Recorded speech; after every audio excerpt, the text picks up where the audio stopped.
பாடாளி மேடோனி. நான் 3ஆம் வகுப்பு ஆ பிரிவில் படிக்கின்றேன். இன்றைக்கு நான் உங்களிடம் கூற வந்துள்ள தலைப்பு திருக்குறள் கதைகள். இப்பொழுது நான் உங்களிடம் திருக்குறள் கதைகளை கூறப்போகிறேன். ஒரு ஊர்ல ஒரு சிற்பி இருந்தாராம்.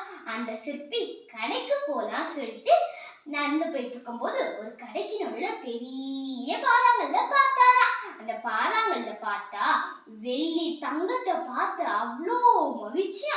சரி, அந்த கடைக்காரரிடம் போய் கேட்டாரா, கடைக்காரரே எனக்கு இந்த கல்ல பாறாங்கல்ல தர முடியுமா என்று கேட்டாராம். அதுக்கு அந்த கடைக்காரர் சொன்னாரா, இத நீ இலவசமா பெற்றுக்கொள்ளலாம் சொன்னாரா. அப்போ சிற்பி கேட்டா, ஏன் அப்படி கேட்டாரா. அதுக்கு அவர் சொன்னாரா, இது இந்த இடத்துல இருந்தா எல்லாருக்குமே தடங்களாக இருக்கு, வரவங்க போறவங்க எல்லாம் கீழே தான் போறாங்க, இதை தாராளமா எடுத்துக்கலாம்னு சொன்னாரா. சரி, அந்த சிற்பி மகிழ்ச்சியோட அந்த பாறாங்களை உருட்டி உருட்டி உருட்டி எடுத்துட்டு போயிட்டாராம். எடுத்துட்டு போட்ட பிறகு 6 மாதம் ஆயிடுச்சா.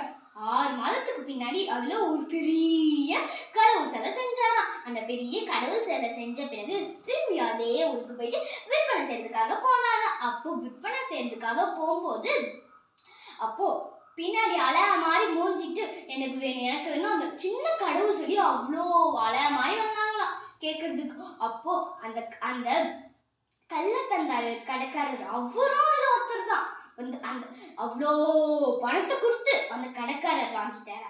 வாங்கிட்ட பிறகு ஒரு கேள்வி கேட்டாரா, இந்த அழகான கல்லை எந்த மலையிலிருந்து போய் எடுத்துட்டு இருந்தீங்கன்னு கேட்டாரா.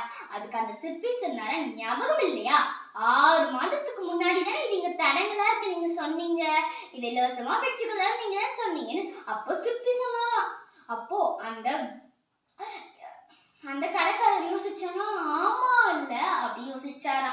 இப்போ அந்த சிற்பி சொன்னாரா, உங்களுக்கு இந்த பாறாங்கல் ஒரு சாதாரணமான கல்லு மாதிரி தெரிஞ்சிச்சு, ஆனா இது எனக்கு ஒரு கடவுளா தெரிஞ்சிச்சுன்னு சொன்னாரா. சரி, உங்களுக்கு இந்த கதை நான் உங்ககிட்ட சொல்லவா, எப்படி அந்த கல்லை எப்படி அதை செதுக்க முடியுமோ அதே மாதிரி நம்ம பேசுற வார்த்தைகளையும் செதுக்க முடியும். அப்புறம் அந்த கல்லை செதுக்கும் போது அதுல எவ்வளோ பெரிய கடவுள் வந்தாங்க, அதே மாதிரி நம்ம பேசுற வார்த்தைகளையும் செதுக்கணும்னா நம்ம கிட்ட தெய்வீகமே கிடைக்கும். சரி, இந்த இனிமையான சொன்ன திருக்குறள் எதுன்னு உங்ககிட்ட இப்ப நான் சொல்லவா. சொல்லுக சொல்லி பயனுடைய, சொல்லக்க சொல்லி பயனில்லாச்ச கருத்து ஒருவர் தமக்கும் பிறருக்கும் பயன் தரக்கூடிய சொற்களை மட்டுமே பேச வேண்டும், பயன் தராத சொற்களை பேச